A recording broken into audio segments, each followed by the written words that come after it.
for more diplomatic analysis, we're going to speak now to Barbara Slavin, Distinguished Fellow at the Stimson Center in Washington and lecturer in international affairs at the George Washington University in Washington, D.C. Professor Slavin, thank you very much for joining us today. So to get started, I mean, isolationism was among Donald Trump's biggest campaign promises, if not the biggest from a foreign policy perspective. That's to say, not only ending ongoing wars, but also refusing to get involved in future ones. That is how MAGA Republicans distinguish themselves from neoconservatives. So how do you explain such a radical shift over the past couple of weeks? Well, you're right. There is real consternation in MAGA world over what appears to be unfolding. You know, the only analysis that I can come up with is that Trump did not have the desire, the courage, the will to tell the Israelis not to start this war. He alone could have done that. And instead, when the CIA told him that the Israelis were preparing and were ready to begin these attacks, he did not stop them. So one has to ask whether he is as much of an isolationist as some of his supporters thought. You know, he has this habit of sort of putting his finger into the wind and seeing which way things are going. And initially, you may remember Marco Rubio, the Secretary of State and National Security Advisor, said that the United States was not party to these attacks. And then a day or so later, when the U.S. saw that the attacks were quite devastatingly effective, Trump pivoted. And all of a sudden, he seemed to be all in. And now he says, we are over the skies of Tehran, when, as far as I know, American warplanes are not over the skies of Tehran.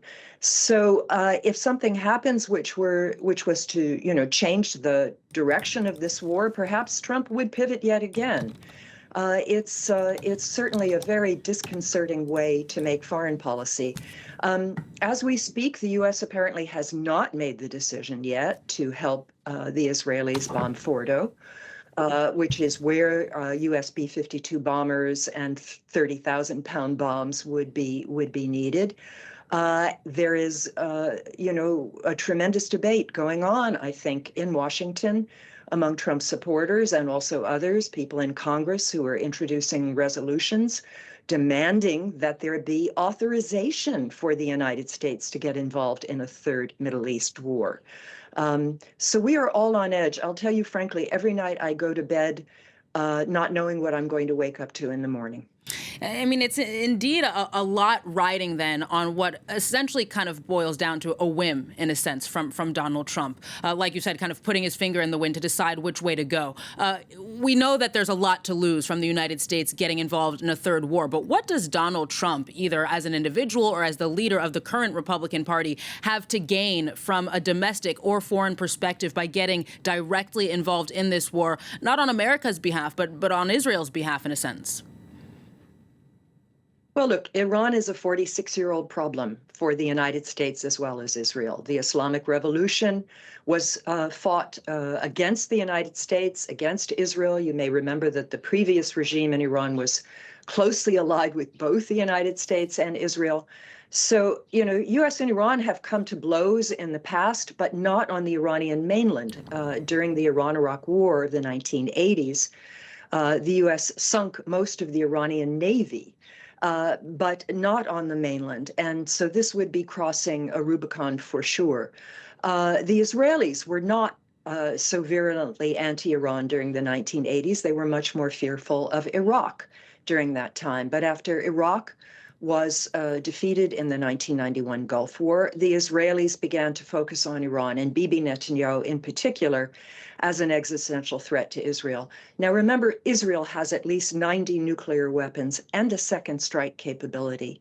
So this whole campaign is about Israel retaining nuclear primacy, the nuclear monopoly in the Middle East. Israel is already extremely strong, as we've seen. It's decimated Iran's partners around the region, and now it feels that it can go in for a final blow. But we don't know how this is going to end. And your correspondent was talking about the lack of an exit strategy for Gaza. Where is the exit strategy for this war with Iran? I don't see it. That brings me to a final question for you, Professor Slavin. Iran's supreme leader today vowed no mercy for Israeli leaders. We just heard his first public remarks moments ago. He remains clearly defiant. But as you said there, both the Iranian government and its regional allies are very weak right now. Does Tehran have any cards to play? It certainly does. It's a very large country of 90 million people. It's 3 times the size of Iraq. It has more missiles that it can launch against the Israelis. It can close off the Strait of Hormuz and block oil from coming out, thereby ensuring that the price of oil will go up over $100 a barrel, which would have, of course, a tremendous impact on the international economy, on all of us. It can activate the remaining militias that it still has influence with and that still has some firepower by attacking Americans in the region, which it has not done so far, particularly the 40,000 Americans at various bases around the Middle East. Now, that would be a very drastic step for Iran. It would certainly bring the United States into the war.